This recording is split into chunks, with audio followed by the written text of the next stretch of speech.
upload copies of any necessary certificates or proof of application। मैं कहूँगा उन्हें जान के एक लाइन पूरी देती, ਇੱਥੇ ਉਹ ਇੱਕ ਪੈਰਾਗ੍ਰਾਫ ਕਈ ਵਾਰੀ ਸਕਿਪ ਕਰ ਜਾਂਦੇ ਹੁੰਦੇ, ਉਸ ਤੋਂ ਅੱਗੇ ਜਾ ਕੇ ਉਹ ਆਨਸਰ ਅਗਲਾ ਪਾ ਦਿੰਦਾ। ਸੋ ਸਾਡੇ ਲਈ ਟਰੈਪ ਆ, ਇਹਨੂੰ ਧਿਆਨ ਨਾਲ ਸਮਝਾਂਗੇ। ਚੀਜ਼ ਆ ਤੁਹਾਡਾ ਕੋਈ ਹਾਂ ਉਹਨੂੰ ਜ਼ਰੂਰਤ ਆ ਇਜ਼ ਰਿਕੁਆਇਰਡ ਕਿ ਉਹ ਸੈਂਡ ਕਰੇ, ਕੀ ਸੈਂਡ ਕਰੇ? Employment number. ਹੁਣ ਇੰਪਲੋਇਮੈਂਟ ਆਪਾਂ ਇੰਪਲੋਈ ਹੁੰਦੇ ਜਦੋਂ ਆਪਾਂ ਕਿਸੇ ਲਈ ਕੰਮ ਕਰਦੇ ਹਾਂ, ਇੰਪਲੋਇਮੈਂਟ ਜਗ੍ਹਾ ਜਿੱਥੇ ਆਪਾਂ ਕੰਮ ਕਰ ਰਹੇ ਹਾਂ ਨਾ, ਰੋਜ਼ਗਾਰ।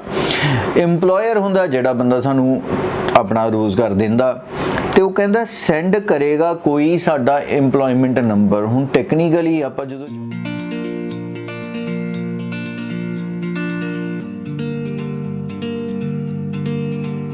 ਆਪਣੇ ਬੜੇ ਸਾਰੇ ਪੰਜਾਬੀ ਮਿੱਤਰ ਜਿਹੜੇ already Dubai, Qatar, Bahrain, Saudi, Oman, ਮਤਲਬ ਇਹ ਸਾਰੀਆਂ ਮਿਡਲ ਈਸਟ ਕੰਟਰੀਜ਼ ਜਾਂ ਇਸ ਤੋਂ ਇਲਾਵਾ ਸਿੰਗਾਪੁਰ ਵਗੈਰਾ ਹੋਰ ਦੇਸ਼ਾਂ ਵਿੱਚ ਬੈਠੇ ਨੇ, ਜ਼ਿਆਦਾਤਰ ਇੱਥੇ ਟਰੱਕ ਚਲਾਉਂਦੇ ਨੇ ਜਾਂ ਹੋਰ ਕਈ ਤਰ੍ਹਾਂ ਦੇ ਡੀਜ਼ਲ ਮਕੈਨਿਕ ਜਾਂ ਕਈ ਤਰ੍ਹਾਂ ਦੇ ਕੰਸਟਰਕਸ਼ਨ ਜੌਬਸ ਵੀ ਕਰਦੇ ਨੇ, ਤੇ ਇਹਨਾਂ ਕੋਲ ਹਮੇਸ਼ਾ ਇੱਕ ਓਪਰਚੁਨਿਟੀ ਰਹਿੰਦੀ ਹੈ ਕਿ ਉਹ ਦੁਬਈ ਤੋਂ ਕੈਨੇਡਾ ਮੂਵ ਕਰ ਸਕਦੇ ਨੇ।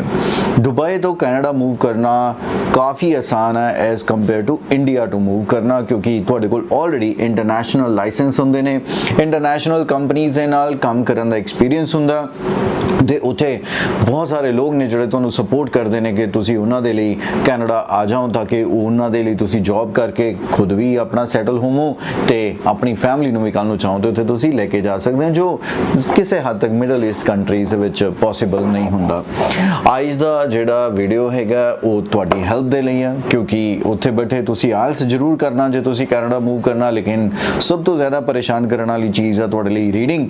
ਤੇ ਅੱਜ ਮੈਂ ਤੁਹਾਡੇ ਲਈ ਬਹੁਤ ਹੀ ਇੰਟਰਸਟਿੰਗ ਰੀਡਿੰਗ ਦਾ ਪੈਸੇਜ ਇੱਕ ਲੈ ਕੇ ਆਇਆ ਜੋ ਇੱਕ ਤੁਹਾਨੂੰ ਆਈਡੀਆ ਦੇਗਾ ਕਿ ਅਗਰ ਤੁਸੀਂ ਸਾਨੂੰ ਆਇਲਸ ਰੀਡਿੰਗ ਦਾ ਨਹੀਂ ਪੂਰੀ ਆਇਲਸ ਲਈ ਵੀ ਅਗਰ ਜੁਆਇਨ ਕਰਦੇ ਹੋ ਤਾਂ ਅਸੀਂ ਕਿੰਨੇ ਆਸਾਨ ਤਰੀਕੇ ਦੇ ਨਾਲ ਤੁਹਾਡੀ ਰੀਡਿੰਗ ਦੀ ਇੰਪਰੂਵਮੈਂਟ ਜਾਂ ਪੂਰੀ ਆਇਲਸ ਦੀ ਪ੍ਰੈਪਰੇਸ਼ਨ ਕਰਵਾਉਂਦੇ ਆ, ਤਾਂ ਕਿ ਤੁਹਾਡੀ ਜੋ ਵੀ 5 ਜਾਂ 5.5 ਜਾਂ ਕਈ ਵਾਰੀ 4 4.5 ਬੈਂਡ ਦੀ ਵੀ ਰਿਕੁਆਇਰਮੈਂਟ ਹੁੰਦੀ ਆ ਉਹ ਪੂਰੀ ਕਰਾਵਾਂਗੇ। ਚਾਹੇ ਤੁਹਾਡਾ ਕਿੰਨਾ ਵੀ ਸਟੱਡੀ ਗੈਪ ਆ, ਤੁਹਾਨੂੰ ਟੈਨਸ਼ਨ ਲੈਣ ਦੀ ਲੋੜ ਨਹੀਂ ਹੈ। ਬਿਲਕੁਲ ਪਰਸਨਲ ਟ੍ਰੇਨਿੰਗ ਹੋਏਗੀ, ਤੁਹਾਡੇ ਲੈਵਲ ਤੇ ਜਾ ਕੇ ਟ੍ਰੇਨ ਕਰਾਂਗੇ ਤਾਂ ਤੁਹਾਨੂੰ ਬਹੁਤ ਮਜ਼ਾ ਆਏਗਾ। ਅੱਜ ਦਾ ਕੰਟੈਕਸਟ ਬਹੁਤ ਹੀ ਮਜ਼ੇਦਾਰ ਆ ਕਿਉਂਕਿ ਇਹ ਹੈ ਹੀ international experience Canada application process. ਕਹਿਣ ਦਾ ਮਤਲਬ ਇਹ ਆ ਕਿ ਅਗਰ ਤੁਸੀਂ ਆਪਣੇ ਐਕਸਪੀਰੀਅੰਸ ਦੇ ਬੇਸ ਦੇ ਉੱਪਰ ਕੈਨੇਡਾ ਦੀ ਇੱਕ ਐਪਲੀਕੇਸ਼ਨ ਪ੍ਰੋਸੈਸ ਲਗਾਉਣੀ ਚਾਹੁੰਦੇ ਹੋ, ਉਹਦੀ ਪੂਰੀ ਐਕਚੁਅਲੀ ਪ੍ਰੋਸੀਜਰ ਕੀ ਆ, ਨਾਲੇ ਇਸ ਰੀਡਿੰਗ ਨੂੰ ਕਰਨ ਦੇ ਬਹਾਨੇ ਤੁਹਾਨੂੰ ਜੇ ਅਗਰ ਨਹੀਂ ਪਤਾ ਤਾਂ ਕੈਨੇਡਾ ਦੀ ਐਪਲੀਕੇਸ਼ਨ ਪ੍ਰੋਸੈਸ ਬਾਰੇ ਜਾਣਕਾਰੀ ਮਿਲ ਜਾਏਗੀ। Applying to international experience Canada, ਤੇ ਤੁਸੀਂ ਦੇਖੋ ਥੱਲੇ ਇੱਕ ਫਲੋ ਚਾਰਟ ਨਜ਼ਰ ਆ ਰਿਹਾ, ਮਤਲਬ ਸਟੈਪ ਬਾਈ ਸਟੈਪ ਜਦੋਂ ਇਨਫੋਰਮੇਸ਼ਨ ਹੁੰਦੀ ਹੈ ਤਾਂ ਇਦਾਂ ਫਲੋ ਚਾਰਟ ਹੁੰਦਾ ਕਿ ਇਸ ਸਟੈਪ ਤੋਂ ਬਾਅਦ ਆਹ, ਇਸ ਸਟੈਪ ਤੋਂ ਬਾਅਦ ਆਹ। इंस्ट्रक्शन पढ़ना कदे नहीं भूलना। इतने इंस्ट्रक्शन है वन वर्ड ओनली, कई बस इन्ना देख के मूव कर जाते, बट ध्यान नाल देख लियो वन वर्ड एंड और ए नंबर ओनली। ਇਹਦਾ फर्क है ਤੁਹਾਨੂੰ ਸਮਝਣ ਵਿੱਚ ਥੋੜਾ ਜਿਹਾ कि अगर तो वन वर्ड ओनली है ਇਹਦਾ मतलब यह है कि सिर्फ तो सिर्फ ਤੁਸੀਂ एक अखर लिख सकते हो। वन वर्ड और ए नंबर होएगा तो यहाँ वर्ड आएगा, यहाँ एक नंबर आ जाएगा। वन वर्ड एंड स्लैश और ए नंबर ਇਹਦਾ मतलब ਇਹ ਆ ਇੱਕ वर्ड भी आ सकता ਤੇ ਇੱਕ वर्ड ਦੇ ਨਾਲ ਇੱਕ ਨੰਬਰ ਵੀ ਆ ਸਕਦਾ, ਮਤਲਬ ਉੱਥੇ ਤਿੰਨੇ ਪੋਸੀਬਿਲਿਟੀਜ਼ ਹੈ, ਕੱਲਾ ਨੰਬਰ, ਕੱਲਾ वर्ड ਤੇ ਇੱਕ वर्ड ਤੇ ਇੱਕ ਨੰਬਰ, ਇਹ ਤਿੰਨੋਂ ਆ ਸਕਦੇ ਨੇ। ਆਈ ਹੋਪ ਕਿ ਅੱਜ ਤੋਂ ਬਾਅਦ ਤੁਹਾਨੂੰ ਇਹ ਇੰਸਟਰਕਸ਼ਨ ਡਾਊਟ ਕ੍ਰੀਏਟ ਨਹੀਂ ਕਰੇਗੀ ਜਾਂ ਕਨਫਿਊਜ਼ ਨਹੀਂ ਕਰੇਗੀ। ਸਟਾਰਟ ਕਰਦੇ ਹਾਂ ਸਭ ਤੋਂ ਪਹਿਲੇ ਕੁਐਸਚਨ ਤੋਂ, ਜਿੱਦਾਂ ਹੈਗਾ fill in the online dash to get a personal reference code। ਇਹਦਾ ਮਤਲਬ ਇਹ ਹੈ ਕਿ ਤੁਹਾਡੇ ਕੋਲ ਇੱਕ ਕੋਡ ਜਨਰੇਟ ਹੋ ਜਾਏ ਵੀ ਤੁਸੀਂ ਆਪਣੀ ਫਾਈਲ ਲਾਈ ਹੋਈ ਆ, ਉਹ ਕਹਿੰਦਾ ਉਹਦੇ ਲਈ ਤੁਸੀਂ ਕੁਝ ਫਿਲ ਕਰਨਾ, ਉਹ ਆਨਲਾਈਨ ਕਰਨਾ। ਇਸ ਵੀਡੀਓ ਨੂੰ ਦੇਖਣ ਤੋਂ ਬਾਅਦ ਤੁਸੀਂ ਸਿੱਧਾ ਨਾਲੇ ਉਸੇ ਵੈਬਸਾਈਟ ਤੇ ਜਾਇਓ ਤੇ ਫਿਲ ਵੀ ਕਰ ਦਿਓ। If you want to travel and work temporarily in Canada as part of International Experience Canada IEC, ਹੁਣ ਧਿਆਨ ਰੱਖਿਓ ਜਦੋਂ ਇਹਨਾਂ ਨੇ ਇੱਕ ਵਾਰ IEC ਯੂਜ਼ ਕਰ ਲਿਆ, ਹੁਣ ਜਿੱਥੇ ਵੀ ਕਿਤੇ ਯੂਜ਼ ਹੋਏਗਾ ਇਹਦਾ ਮਤਲਬ ਇਹ ਫੁੱਲ ਫਾਰਮ ਉਸੇ ਚੀਜ਼ ਹੀ ਹੈ ਜਿਹਦੇ ਬਾਰੇ ਆਪਾਂ ਪੜ੍ਹ ਰਹੇ ਹਾਂ, international experience Canada. Your first step is to become a candidate in one of or more IEC pools। ਕਿ ਸਭ ਤੋਂ ਪਹਿਲਾ ਸਟੈਪ ਇਹ ਹੈ ਕਿ ਤੁਸੀਂ ਸਾਡੇ ਇੱਕ ਮੈਂਬਰ ਬਣ ਜਾਣਾ। क्वेश्चन याद है ना, आप करना किसी का फिल करना सी आप, फिलहाल आपको फिल करने वाली कोई ऐसी चीज़ नहीं मिल रही। There are 3 categories. हुण उन्हें दसता भी कैटेगरी किहड़ियां ने, तुसीं भी अपने लिए सोच सकते हो कि इंटर्नशिप वाली कैटेगरी है तुहाडी, वर्किंग हॉलीडे आ, या तुसीं यंग प्रोफैशनल हैगे हो। ਇਹਦਾ ਮਤਲਬ ਇੱਥੇ ਤੱਕ ਹਜੇ ਆਨਸਰ ਨਹੀਂ ਆਇਆ, ਅੱਗੇ ਚੱਲਣਾ ਪਏਗਾ। To apply first use our questionnaire to see if you meet the criteria to get into the IEC pool. This should take you about 10 minutes. ਹੁਣ ਉੱਥੇ ਸੀਗਾ ਫਿਲ ਕਰਨਾ ਹੈ ਆਨਲਾਈਨ, ਇੱਥੇ ਕਹਿੰਦਾ ਤੁਸੀਂ ਜੇ ਅਪਲਾਈ ਕਰਨਾ ਤਾਂ ਤੁਹਾਨੂੰ ਕੀ ਭਰਨਾ ਪਏਗਾ, ਤੁਹਾਨੂੰ ਇਸਤੇਮਾਲ ਕਰਨਾ ਪਏਗਾ ਸਾਡਾ ਇੱਕ, ਚਾਹੇ ਉਹ ਦੇਖਣ ਨੂੰ ਤੁਹਾਨੂੰ ਔਖਾ ਜਿਹਾ ਵਰਡ ਲੱਗ ਰਿਹਾ, ਕੁਐਸਚਨ ਤੋਂ ਨਿਕਲਿਆ ਵਰਡ ਹੈ ਕੁਐਸਚਨੇਅਰ। ਇਹ ਸਪੈਲਿੰਗ ਯਾਦ ਕਰ ਲਿਓ, ਲਿਸਨਿੰਗ ਦੇ ਵਿੱਚ ਬਹੁਤ ਇੰਪੋਰਟੈਂਟ ਵਰਡ ਹੈ, ਐਗਜ਼ੈਕਟ ਸਪੈਲਿੰਗ ਤੁਹਾਡੇ ਸਹੀ ਹੋਣੇ ਚਾਹੀਦੇ, ਕਈ ਟੈਸਟ ਵਿੱਚ ਇਹ ਆਨਸਰ ਬਣਦਾ। ਮਤਲਬ ਇਹਨੂੰ ਤੁਸੀਂ ਭਰਨਾ, ਇੱਕ ਤਰ੍ਹਾਂ ਦੀ ਐਪਲੀਕੇਸ਼ਨ ਹੀ ਹੋ ਗਈ ਨਾ। तो ਇਹ ਕਹਿੰਦਾ ਤੁਹਾਨੂੰ ਭਰਨ ਨੂੰ 10 ਮਿੰਟ ਲੱਗੇਗੀ, ਤਾਂ ਕਰਕੇ ਮੈਂ ਇਹ ਲਾਈਨ ਕਲੀਅਰ ਕਰ ਲਈ ਕੁਐਸਚਨ ਨੂੰ ਕਲੀਅਰ ਕਰਨ ਦੇ ਲਈ ਵੀ ਕੁਐਸਚਨੇਅਰ ਦਾ ਮਤਲਬ ਕੀ ਹੈ। ਇਹਦਾ ਮਤਲਬ ਕੋਈ ਫਾਰਮ ਆ, ਕੋਈ ਰਿਪੋਰਟ ਆ ਜਿਹੜੀ ਆਪਾਂ ਫਿਲ ਕਰਨੀ ਆ। ਸੋ ਆਪਣਾ ਇੱਥੇ ਆਨਸਰ ਬਣ ਜਾਏਗਾ ਫਿਲ ਇਨ ਦੀ ਆਨਲਾਈਨ ਕੁਐਸਚਨੇਅਰ ਕਾਹਦੇ ਲਈ, to get your personal code, ਤੇ ਇੱਥੇ ਉਹਨੇ ਲਿਖਤਾ ਟੂ ਗੈਟ IEC। ਉਹ ਆਪਾਂ ਪਹਿਲਾਂ ਹੀ ਦੇਖ ਲਿਆ IEC ਕਾਹਦੀ ਫੁੱਲ ਫਾਰਮ ਆ। ਇਸ ਤੋਂ ਬਾਅਦ ਉਹ ਕੁਐਸਚਨ ਕਹਿੰਦਾ ਕ੍ਰੀਏਟ ਯੋਰ ਡੈਸ਼, अपनी कोई डैश बना लो and provide the necessary information for the profile in your application. साडा फोकस तुसीं कई बार नोटिस कर रहे होवोगे जो मैं पढ़ रहा कि शायद तुसीं उन्नी स्पीड से नहीं पढ़ पाओगे, या तुहाडे तो कई वर्ड्स की प्रोनाउंसिएशन करैक्ट नहीं होएगी, या कई तुहाडे तो वर्ड पढ़े नहीं जाणगे। बट तुसीं नोटिस करना साडी रिक्वायरमेंट जो हैगी ना 4.5-5 बैंड दी, उहदे लई तुसीं थोड़ा जिहा आराम नाल स्लो ते थोड़े घट भी क्वेश्चन आपां सही कर लांगे, बैंड तां भी आ जाने आ। उत्थे साडा फोकस है ना जिहड़ा वो सिर्फ इसे समझण ते भी मैनूं वर्ड चाहीदा की है जो मेरा आंसर होवे। आपां हुण कोई चीज़ क्रिएट करनी आ, बस यही देखना आपां क्रिएट की करना, बनाना की आ जिहदे विच अपनी असी जानकारी देंगे। ਅੱਗੇ ਚੱਲਦੇ ਆ ਤੇ ਇੱਥੇ ਅਗਲੀਆਂ ਲਾਈਨਾਂ ਦੇ ਵਿੱਚ ਸਟਾਰਟ ਹੋ ਗਿਆ ਆਫਟਰ ਕੰਪਲੀਟਿੰਗ ਦਿਸ, ਮਤਲਬ ਇੱਕ ਵਾਰੀ ਜਿਹੜਾ ਆਪਾਂ ਫਾਰਮ ਭਰਨਾ ਸੀ ਭਰਤਾ।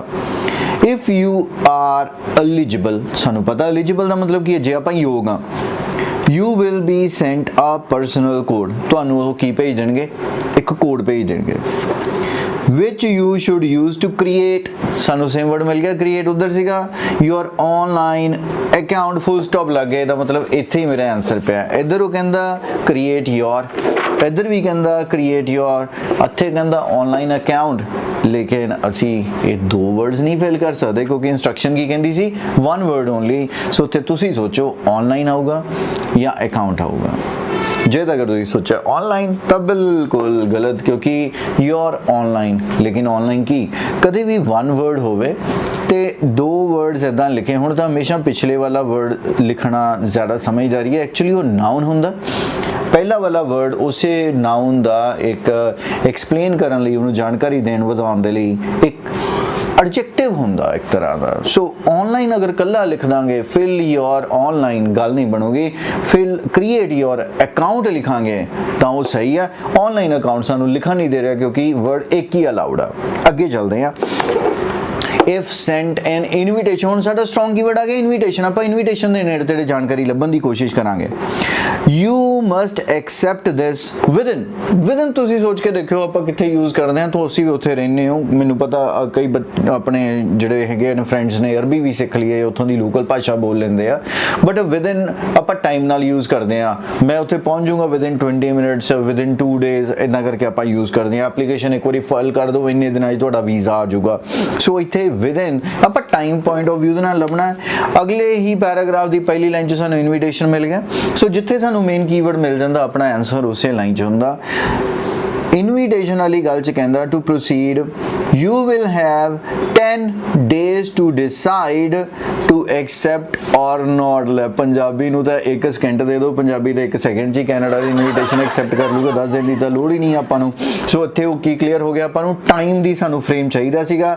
इत्थे बिल्कुल क्लीयर है आपां किन्ने टाइम च डिसाइड करना, 10 days अपना आंसर होगा। हुण तुसीं उसे 10 लिखोगे या डेज लिखोगे।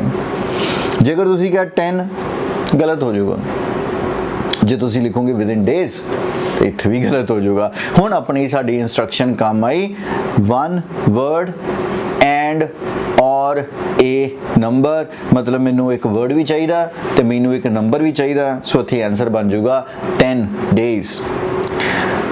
You then have a limited time to dash the application। ਹੁਣ ਉਹ ਕਹਿੰਦਾ ਤੁਹਾਡੇ ਕੋਲ ਬਹੁਤ ਥੋੜਾ ਟਾਈਮ ਹੋਊਗਾ to dash the application। ਹੁਣ ਮਤਲਬ ਇਦਾਂ ਸੋਚ ਕੇ ਚੱਲੋ ਵੀ ਆਪਾਂ ਐਸਾ ਕਿਹੜਾ ਵਰਡ ਲਿਖੀਏ ਵੀ ਜੋ ਮੈਂ ਐਪਲੀਕੇਸ਼ਨ ਨੂੰ ਕਰਨਾ, ਐਪਲੀਕੇਸ਼ਨ ਨੂੰ ਕੀ ਕਰਨਾ ਕਿ ਅਗਲੇ 10 ਦਿਨਾਂ 'ਚ ਮੇਰਾ ਉਹ ਕੰਮ ਪੂਰਾ ਹੋ ਜੇ। नो मगर अगले कुछ दिनों क्योंकि उन्हें 10 दिन था एक्सेप्ट करन दे के अगले कुछ दिनों के अंदर अंदर आप करना। इफ यू एक्सेप्ट अपनी गल आ गई, एक्सेप्ट स्ट्रॉन्ग कीवर्ड सीगा। फिर वो कहंदा बटन ते प्रेस कर दो। You then have 20 days to complete your application. हुण इत्थे गल क्लीयर हो गई। हुण इधर उन्हें क्या सीगा लिमिटेड टाइम, उधर उन्हें कहता 20 days, लेकिन असी कुछ करना सीगा। करना की है टू, ते इधर भी लिखा है टू, टू तो बाद वाला एक ही वर्ड है दैट इज कंप्लीट, वही साडा आंसर आ। हुण काफ़ी तुसीं नोटिस कर रहे होवोगे जो गल सानू समझ आती है तो असी समझ के बड़े कॉन्फिडेंस नाल ला दिंदे आ। जे तुहानू ना भी समझ आई, जो मैं तुहानू ट्रिक दस रहा, कीवर्ड नू लभ के उस लाइन ते चले जाओ। ब्लैंक तो एक पहला वर्ड है, ध्यान दे नाल समझ के उहदे तो बाद वाला वर्ड जे लगाओगे आंसर सही होने के चांसेस बहुत हाई हो जाते हैं। Your dash is required to send you an offer of employment number। ਤੁਹਾਡੀ ਕੋਈ ਚੀਜ਼ ਆ, ਤੁਹਾਡਾ ਕੋਈ ਹਾਂ, ਉਹਨੂੰ ਜ਼ਰੂਰਤ ਆ is required ਕਿ ਉਹ ਸੈਂਡ ਕਰੇ। ਕੀ ਸੈਂਡ ਕਰੇ? Employment number. ਹੁਣ एम्प्लॉयमेंट ਆਪਾਂ एम्प्लॉई ਹੁੰਨੇ ਜਦੋਂ ਆਪਾਂ ਕਿਸੇ ਲਈ ਕੰਮ ਕਰਦੇ ਆ। एम्प्लॉयमेंट ਜਗ੍ਹਾ ਜਿੱਥੇ ਆਪਾਂ ਕੰਮ ਕਰ ਰਹੇ ਆ ਨਾ, ਰੋਜ਼ਗਾਰ। एम्प्लॉयर ਹੁੰਦਾ ਜਿਹੜਾ ਬੰਦਾ ਸਾਨੂੰ ਆਪਣਾ ਰੋਜ਼ਗਾਰ ਦਿੰਦਾ, ਤੇ ਉਹ ਕਹਿੰਦਾ ਸੈਂਡ ਕਰੇਗਾ ਕੋਈ ਸਾਡਾ एम्प्लॉयमेंट ਨੰਬਰ। ਹੁਣ ਟੈਕਨੀਕਲੀ ਆਪਾਂ ਜਦੋਂ ਜੌਬ ਕਰ ਰਹੇ ਆ ਤਾਂ ਸਾਨੂੰ ਸਮਝ ਆ ਜਾਂਦੀ ਹੈ ਇਸ ਗੱਲ ਦੀ ਵੀ ਜੇ ਮੈਂ EMPLOYE ਆ ਤਾਂ ਮੇਰਾ EMPLOYE ਦਾ ਨੰਬਰ ਦੇਗਾ ਕੌਣ। आओ देखते हैं ਇਹਦੇ ਅੰਦਰ ਕੀ ਲਿਖਿਆ ਇਹਦੇ ਨਾਲ ਸੰਬੰਧਿਤ। ਉੱਥੇ ਦੀ ਪੜਾਂਗੇ ਆਪਾਂ, ਕੋਈ ਬਹੁਤ ਜ਼ਿਆਦਾ ਨਹੀਂ ਪੜਨਾ। ਇਹ ਤੋਂ ਅਗਲੀ ਲਾਈਨ ਦੇ ਵਿੱਚ ਸਾਨੂੰ एम्प्लॉयमेंट नंबर ਇਹ ਚੀਜ਼ਾਂ ਮਿਲ ਗਈਆਂ, ਆਪਾਂ ਇਹਨੂੰ ਪੜ੍ਹ ਲੈਂਦੇ ਹਾਂ। For international co-op and young professional categories, your employer in Canada must pay the compliance fee and inform you of your offer of employment number। काफ़ी सारे वर्ड आ गए साढ़े, ऑफर आ गया, एम्प्लॉयमेंट नंबर आ गया, तो ये भेजना किन्ने आ? ਉਹੀ ਜੋ ਆਪਾਂ ਸੋਚਿਆ ਸੀ एम्प्लॉयर ने, क्योंकि कहता ਤੁਹਾਡਾ ਜਿਹੜਾ एम्प्लॉयर बैठा ना कैनेडा ਵਿੱਚ ਉਹਨੂੰ ਇੱਕ ਛੋਟੀ ਜੀ ਫੀਸ ਵੀ ਦੇਣੀ ਪਊਗੀ ਤੇ ਤੁਹਾਨੂੰ ਤੁਹਾਡਾ ਨੰਬਰ ਭੇਜਣਾ ਪਊਗਾ। ਆਓ ਦੇਖਦੇ ਹਾਂ ਅਗਲਾ ਕੁਐਸਚਨ ਕੀ ਹੈ। Upload copies of any necessary certificates or proof of application। मैं कहूँगा उन्हें जान के एक लाइन पूरी देती, इत्थे वो एक पैराग्राफ कई बार स्किप कर जाते हैं, उस तो अगे जाके वो आंसर अगला पा देंदा। सो साडे लई ट्रैप आ, इनू ध्यान नाल समझांगे आपां। Make the payment for participation online। Online participation के लिए फीस भर दो। You may receive, शायद तुहानू कुछ मिलूगा, की मिलूगा? एक dash letter if you change your mind। Fees भर दो। You may receive dash if you change your mind later। ਹੁਣ फिर once again ਆਪਾਂ कॉमन सेंस ਦੇ ਨਾਲ ਚੱਲਾਂਗੇ। ਅਸੀਂ ਕਿਸੇ ਚੀਜ਼ ਦੀ ਫੀਸ ਭਰ ਰਹੇ ਹਾਂ तो कहता जे तुसी अपना मन विचार बदल लेने हो तो तुहानू डैश मिल जाएगा। की मिलना चाहिए? आओ देखते हैं वही लभदा या कुछ होर लभदा। इत्थे आपां नूं उन्हें जान के एक लाइन खराब करती सीगी जिहदे विच उन्हें सर्टिफिकेशन की गल कीती सी, तां अगला पैराग्राफ तुसी भी नोटिस करो, इहदे विच सर्टिफिकेट्स की ही गल हो रही है। सो मैं इस इंफॉर्मेशन नूं नहीं पढ़ांगा, लेकिन लास्ट लाइन दे विच कुछ पेमेंट की गल कीती है। जे अगर आपां पढ़ना तो देख लैंदे हैं। There is an additional payment of $100 if you are applying। ये हॉलीडे कैटेगरी की गल करती, अगे चलते हैं। Your application will be accessed, check करांगे, इवैल्यूएट करांगे भी तुसी बिल्कुल जेन्युइन बंदे हो। You can apply to withdraw। पैसे आपां मन बनया सीगा बैंक च जमा कराते, डिपॉजिट कराता, फिर मन बदल गया, नहीं जी मैं तो पैसे कढाने आ, मतलब मैनू पैसे चाहिए आपां कढा लेने। विड्रॉ का मतलब ये हुंदा कि कोई सर्विस तुसी वापस ले ली at this stage and will be given a refund if you do it within 56 days। so चलो टाइम नाल नहीं आपां नूं कोई लेना देना, बट इत्थे क्लियर की लिखे है पेमेंट कर दिओ।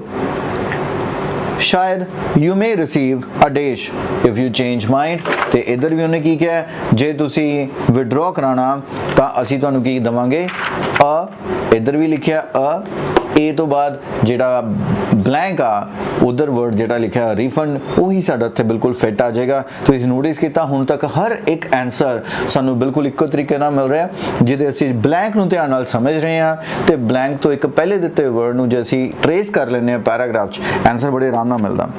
ਤੇ ਮੇਕ ਦਾ ਪੇਮੈਂਟ ਓਏ ਆਪਾਂ ਨੂੰ ਪਤਾ ਹੀ ਨਹੀਂ ਲੱਗਾ ਪੈਰਾਗ੍ਰਾਫ ਖਤਮ ਹੀ ਹੋ ਗਿਆ। ਹੁਣ ਤੁਸੀਂ ਨੋਟਿਸ ਕਰ ਲਓ ਥੋੜੀਆਂ ਜਿਹੀਆਂ ਲਾਈਨਾਂ ਬਚੀਆਂ ਨੇ, ਇੱਕ ਲਾਈਨ ਉਹਨੇ ਹਾਂ ਪਾਤੀ ਤੇ ਮੈਂ ਪੂਰੀ ਉਮੀਦ ਕਰੂੰਗਾ ਕਿ ਤੁਹਾਡੀ ਵੀ ਸਾਰਿਆਂ ਦੀ ਐਪਲੀਕੇਸ਼ਨ ਇਦਾਂ ਹੀ ਸਬਮਿਟ ਹੋ ਜੇ ਤੇ ਸਕਸੈਸਫੁਲ ਵੀ ਹੋ ਜੇ। ਤੁਸੀਂ ਕੈਨੇਡਾ ਮੂਵ ਕਰ ਜਾਓ ਤੇ ਇਹੀ ਟਰੱਕ ਜਿਹੜਾ ਤੁਸੀਂ ਦੁਬਈ ਚਲਾ ਰਹੇ ਹੋ ਕੈਨੇਡਾ ਚਲਾਓ ਤੇ ਉੱਥੇ ਆਪਣੇ ਬਿਜ਼ਨੈਸਿਸ ਨੂੰ ਹੋਰ ਵਧਾਓ। ਉਹਦੇ ਲਈ ਤੁਹਾਨੂੰ ਥੋੜਾ ਜਿਹਾ ਮੇਰੇ ਚੈਨਲ ਨੂੰ ਵੀ ਵਧਾਉਣ ਦੇ ਵਿੱਚ ਹੈਲਪ ਕਰਨੀ ਆ। ਦੁਬਈ ਦੇ ਵਿੱਚ, ਬਹਿਰੀਨ, ਮਸਕਟ, ਜਿੱਥੇ ਵੀ ਤੁਹਾਡੇ ਕੋਈ ਦੋਸਤ ਬੈਠੇ ਨੇ ਇਹ ਵੀਡੀਓ ਉਹਨਾਂ ਦੇ ਨਾਲ ਸ਼ੇਅਰ ਕਰੋ, ਉਹਨਾਂ ਨੂੰ ਦੱਸੋ ਕਿ ਆਪਾਂ ਇੱਥੇ ਇੰਡੀਆ 'ਚ ਬੈਠੇ ਹੀ ਤੁਹਾਡੀ ਆਨਲਾਈਨ ਪ੍ਰੈਪਰੇਸ਼ਨ ਕਰਾਵਾਂਗੇ।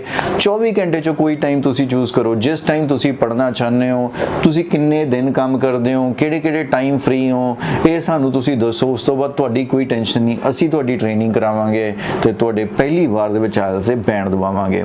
ਅੱਜ ਦੇ ਵੀਡੀਓ 'ਚ ਇੰਨਾ ਹੀ, ਫਿਰ ਮਿਲਦੇ ਹਾਂ ਤੇ ਕੁਝ ਹੋਰ